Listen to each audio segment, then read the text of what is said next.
If you stumble upon a fish in the African desert, use it as bait to catch a bigger one. Skewer and roast it over a fire. The juicy meat will be a vital protein source for your survival. The latest season of Survival in the Wild features a man and a woman trying to last 14 days in the South African savannah. This area, over 1,500 meters above sea level, is hot and arid but full of protein sources. If you're skilled, eating grilled meat daily isn't just a dream. This season's male contestant is Chev, a fan of primitive survival for 21 days.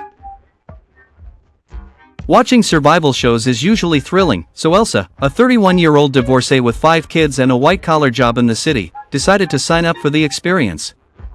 She loves watching these shows at home and never imagined she'd be part of one. To attract fans, the show only requires contestants to survive for 14 days to win $100,000. On her way there, Elsa saw rhinos and thought they were cute, not realizing how aggressive and dangerous they are, just like leopards and wild buffalo. But as long as you have the strength, these can be eaten casually. The two of them, who are used to living in the city, love the exciting survival experience here. I am so excited to get naked *** is their favorite thing to do. Elsa Todd didn't hesitate. There were so many stones on the desert that he had to be careful every step of the way, and Chev couldn't wait to see his female companion. Finally meet you. Me too. Yeah! I'm looking forward to bringing in a lot of the opposite environments. Both of them live in New York and plan to use their urban smarts to conquer this place. Looking at this, let's pause for a moment. They think they have some street smarts and can use these skills to survive here. By street smarts, they mean the experience of being beggars, using dumpster diving as a way to survive in the wild. Chev also has personal outdoor experience. He's an outdoor enthusiast and is very confident about this desert survival challenge. However, Elsa's strength might just be having a great attitude, which is code for, I'll try not to curse. Elsa is an artistic young woman, and that's her on the horse. She also enjoys outdoor life, occasionally coming to the beach to eat sashimi when she works on the island, and she loves meditating. Not sure if anyone has videos of her on their phones. They both admire each other and hope to surprise us with their survival skills. Elsa brought fishing gear, Chev brought a machete, and the show provided a fire starter and a pot. They need to hike 7 kilometers to reach the water source, and the terrain is It's extremely steep, and they have to be cautious of wild animal attacks. Hiking such a long distance in the desert is definitely tough. After getting ready, they set off. The ground was uneven and full of rocks, so they moved very slowly. At this pace, it would take over 5 hours to reach their destination. The ground was covered with rocks, and one wrong step could injure their feet. Besides the rocks, there were also many thorns, pricking their feet every 10 steps. Walking in such an environment was already a challenge, let alone surviving well. The climate here was scorching hot, and it was noon. They felt like the air itself was on fire. Chev, having grown up in Jamaica, was used to running barefoot on asphalt, so these paths didn't bother him much. But Elsa was different. As a city girl, she wasn't used to this terrain and had already stepped on many thorns. They hadn't even reached their destination, and she was already in tears. What happened to using street smarts to conquer this place? After walking for 4 hours straight, Elsa was on the verge of a breakdown. The confidence she had at the start was now completely shattered. Chev gathered some dry grass and asked Elsa to use the fishing line to make shoes. After just 4 hours, he already felt out of place, admitting he's a city person and not cut out for the wilderness. Chev made grass shoes for her, which made walking easier. He dragged Elsa along from around 9 in the morning until after 4 in the afternoon, when they finally found fresh water. Elsa was so thirsty she felt brain dead and immediately jumped into the river to bathe, thinking the water tasted better than New York tap water. With the sun about to set, their top priority was clear. They needed to find a good spot and build a shelter. The trees formed a natural barrier, so they planned to weave thorny branches between them to keep animals out. Chev took on the shelter building, while Elsa was in charge of starting a fire. Chev chopped down thorny branches, which had sharp thorns that could pierce both animals and feet. Elsa used a bird's nest as kindling, but Chev had to help her get the fire going. Luckily, they succeeded and even managed to boil some water. Meanwhile, Elsa used a rock as an improvised undergarment, and soon the water was ready. Elsa thought the water tasted fine, but Chev disagreed, saying it tasted awful, like sulfur. They spent their first night in the thorny shelter. Elsa was very appreciative of everything Chev had done that day, though it was clear Chev was just going through the motions in their interactions. The next morning, Chev was already planning to rebuild the shelter. He didn't expect much help from Elsa. As long as she wasn't a burden, that was good enough for him. Chev planned to build a rainproof shelter in the economic zone, hoping for better sleep at night. Meanwhile, Elsa was by the river indulging in a beauty treatment. The riverbed mud, rich in minerals and antioxidants, was great for her skin and free to use. While Elsa enjoyed herself, Chev was dog-tired. One was surviving, the other was on vacation. What's going on over there? I am a one-man show.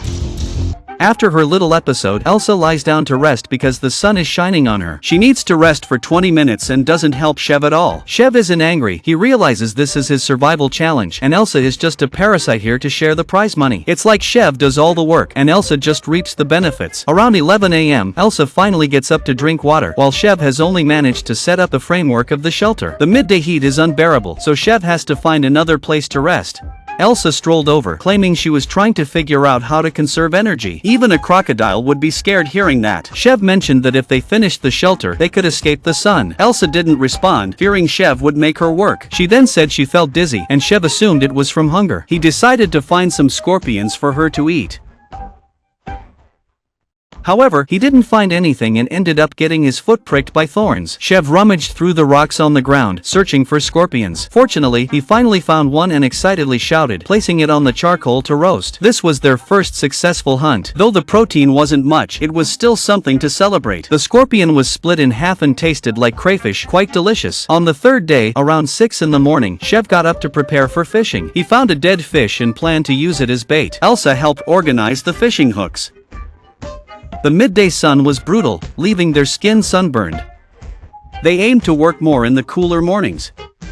Elsa, once fresh and pretty, was now unrecognizable, while Chev looked the same. They set up fishing gear by the river, and Chev worked on the shelter, adding leaves to the roof for rain protection. Elsa argued it only rains for 30 minutes and wished Chev would focus on the bed instead. Chev disagreed. At night, they took turns watching the fire, their only warmth. By the fourth day, the weather suddenly changed, and Elsa was shivering from the cold. Now she was both cold and hungry, and a strong wind started to blow, signaling rain. Chev went to the shore to check the traps. The bait was eaten, but they hadn't caught any fish. All 3 hooks were empty, leaving them without food. How would they make it to the 14th day? On the 5th day, Chev went back to the shore early in the morning to fish. Elsa was severely sunburned and couldn't be relied upon. Chev hoped Elsa wouldn't hold them back. He set up the fishing lines by the shore, hoping to catch something.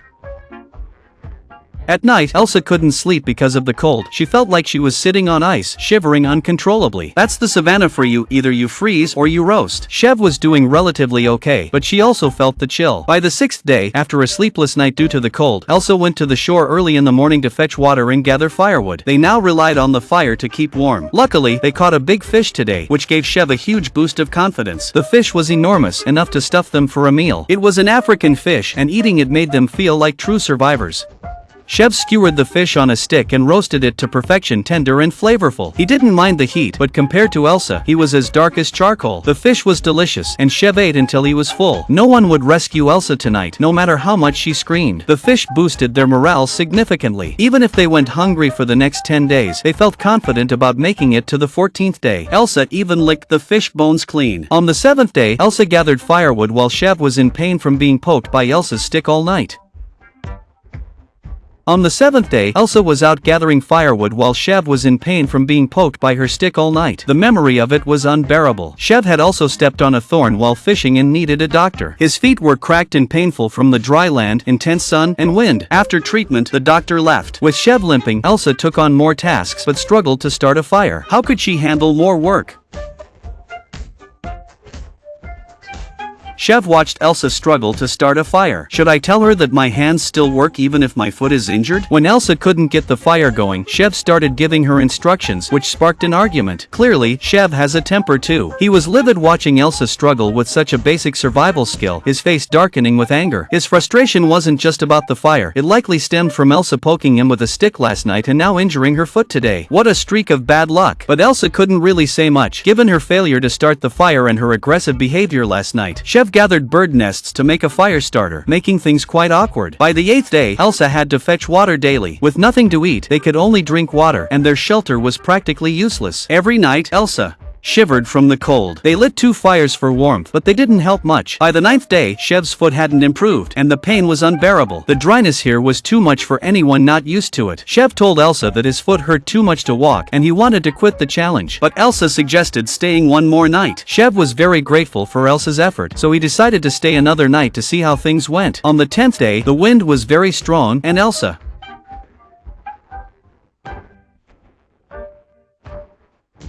took on all the work, which wasn't much, just fetching water daily. Chev couldn't move around easily, so he stayed in the shelter. They decided to lie down and starve, not hunting or doing any work. The sky changed dramatically, and it looked like a heavy rain was coming, and by midnight, it started pouring. Unsurprisingly, Elsa was the first to cry. It was destined to be a sleepless night. The rain slowly drenched their fire, and they braved the cold to keep it going. By the 11th day, last night had been their most miserable. Now, without a fire, they couldn't go on. Both decided to quit the challenge. This ending was unexpected, given their initial confidence and talk of using city smarts to conquer the wild. Who knew it would turn out so badly? What surprises will the next contestants bring us? Can't wait for the next episode's update.